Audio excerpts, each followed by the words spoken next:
Hi guys, it's Miss Carly here. I will be your art teacher for this school year. If I had you in the past, it's nice to see you again. If you are new, welcome to art or virtual art for right now. So what I'm going to do is once a week I will be posting a video onto Google Classroom that you can access whenever it is time for art. So it would be similar to a schedule as if you were in person. Once every 6 days you would have art. This will just be a little bit sooner because it'll be once a week. I'm going to try and have the videos posted by Monday morning so you can access them anytime during the week that you would like to. In most of them the quality will be much better than this one.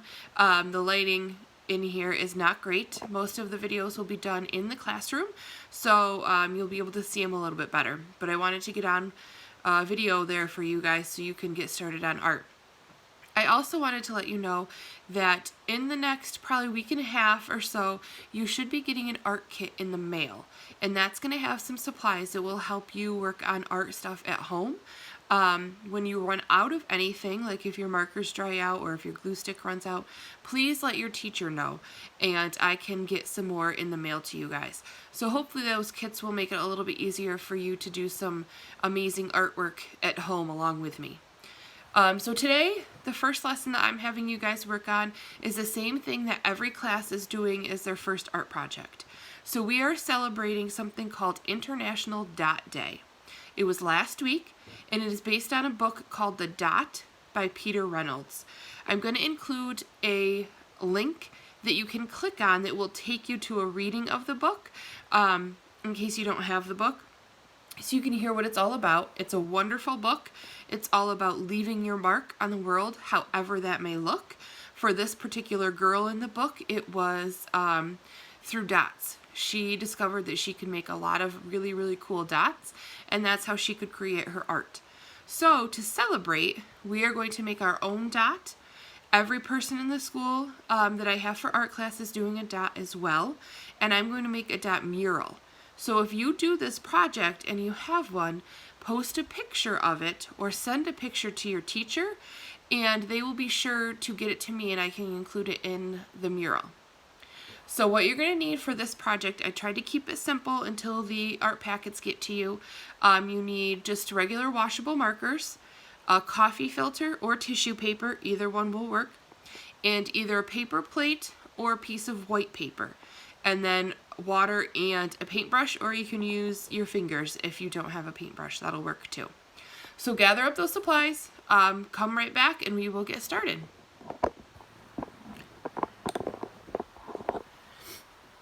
Okay, so here is, I have a coffee filter, but you can use tissue paper for this part too. I have a paper plate. I use a paper plate just because it's already in the shape of a circle and a dot, which is perfect for what we need. Paintbrush, water, and then markers. Now you want to make sure that the markers that you use are washable, or Crayola like this, water-based. Sharpies won't work for this because what we're actually going to do is take a print of some colors that we do. So what you're going to do first is take your coffee filter, flatten it out as much as you can. It won't stay perfectly flat, but that's okay. And then you're just going to take your markers. You don't want to do anything super detailed because the water is going to go on here and then it's going to lose the detail. So you just want to do patterns, lines, designs. So polka dots, hearts, swirls, stripes, anything like that. Or you can just do blocks of color in your favorite colors. So my favorite color is purple.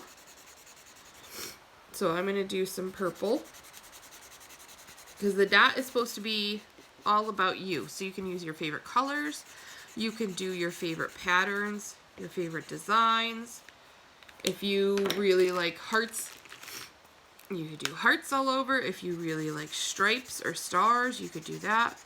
If you really like rainbows, you could do rainbows. It's completely up to you. Or if you just want to keep it random and kind of do whatever comes to mind, that is fine as well.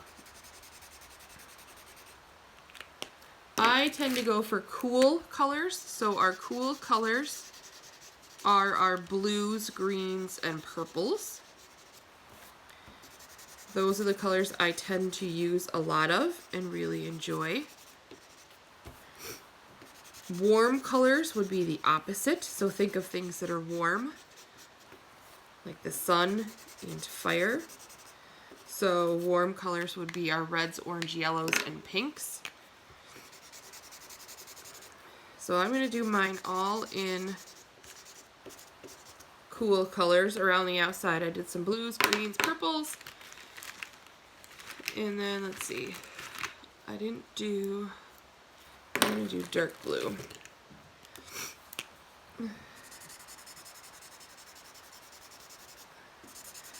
So there really is no wrong way to do this. Couple things to keep in mind. The more color you have on your filter, the better your dot is going to come out. So you really want to try and cover up as much of that coffee filter or tissue paper as you can. You want to get a lot of the white because that will help more marker go onto the paper plate. Other thing to keep in mind is that you want to use more than one color. If you use just one color and you add water to it, nothing's really going to happen. It's not going to mix together, so it won't look tie-dye. So you want to use at least 2 colors, but more is better. So I did a total of 4 different colors on here. I filled up a lot of the white. So then what you can do is take your paper plate or your white piece of paper, whatever you have, set the coffee filter on top, just like this.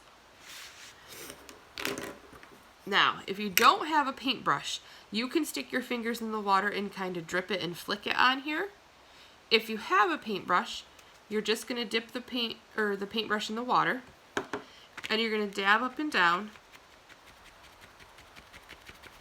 and get the whole entire coffee filter wet. You can go back and forth too. If you go back and forth, that's going to spread the colors or make the colors mix together a little bit more. It's going to smear them.